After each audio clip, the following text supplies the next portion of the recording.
Good morning. I'm sure many of you remember this. When the flu came in the beginning of last year, Sweden didn't do any restrictions. People were given advice on how to deal with it.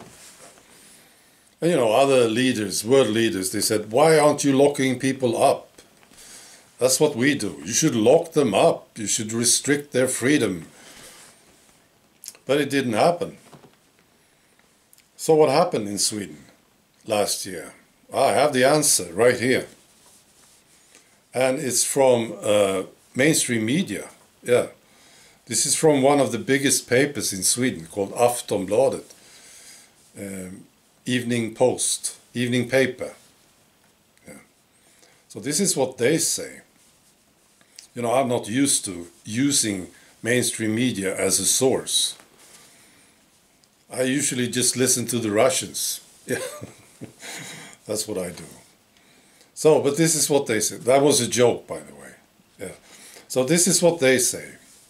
Mainstream media about what happened in 2020 in Sweden. 9,309 people died with the flu. Right. And what does this mean? Well, they explained the whole thing. And it means exactly what we have been saying all along. It means this. Everyone, it includes everyone that had the diagnosis, and then died within 30 days. That's what it means. Wow. Why do you have such a definition? And this is what media has been reporting on, right? So and so many people died. Headlines, yeah? These people died with the flu. Some of these guys in media, they still say people died in the flu. Yeah? It should be with. Because what does it mean? You get the diagnosis and then you die within 30 days. That's what it means. So something can kill you, right? But you had the diagnosis. Yeah. And then they compare the total number of deaths to 1993. This is from the paper, right? 97,000 people died in Sweden last year. 97,000.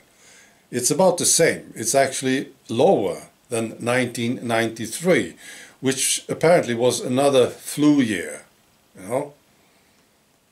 97,000 people died in 1993.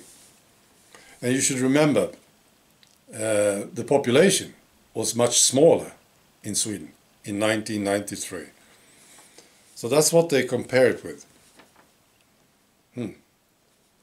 All right, and then they say this. Yeah, I'm surprised. Are all these human tragedies in the form of life's work that went up in smoke? Bankruptcies, more or less wiped out industries, rising unemployment and exclusion, a reasonable price to pay for something that has not led to more deaths than the flu. Yeah, you get a lot of questions, right? If they know, I'm sure they know about this, yeah, these numbers. So then you ask yourself, is this really about the flu? Is this really about health? Is it? I don't think so. And the Swedish government, now they have this new law here in Sweden, which gives them the power to restrict people's freedom. Now they do it. See? Why? They know the numbers. I'm sure they do. Is this really about saving lives? You think? Doesn't make sense, does it? And all you world leaders, you should listen to this. These world leaders who criticize Sweden for just giving advice to people, not locking people up. You should read this. You should know about this. But you know what? Even if you did know about it, it wouldn't change a thing. No. Because you're so happy with your laws and your power to take away people's rights, aren't you? Now, people, that's our only hope. It's the people. People need to rise up. And it's happening, of course. I saw this weekend a lot of protests. I saw pictures from Denmark. Huge numbers protesting, singing. And Vienna, I saw pictures from Vienna. Fantastic protests. Yeah. So people realize, more and more people realize what this was. It was not about health, was it? Right. Be good. Bye.